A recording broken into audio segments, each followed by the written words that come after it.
The Canvas Draw interface puts tools at your fingertips with settings and functionality to suit your specific workflow and save you time. First, I'll show you the menu bar. This has all the menus for Canvas features.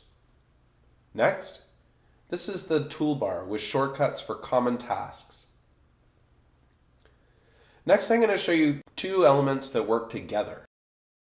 This is the Properties bar, and this is the Canvas Assistant on the right.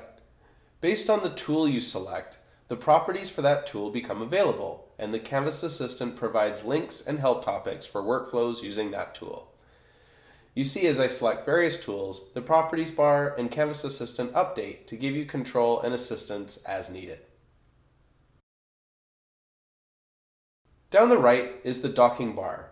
This is customizable for palettes that you use most frequently. All palettes are available in Window, Palettes.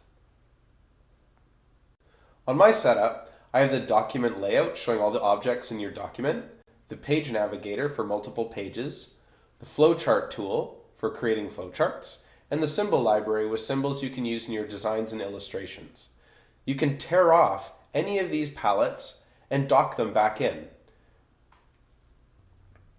The Toolbox contains all your tools with tool palettes containing related tools. If you use any very frequently, you can lock them in place. Zoom controls in the bottom left show the current zoom state. The status bar along the bottom shows the status and properties of the selected object.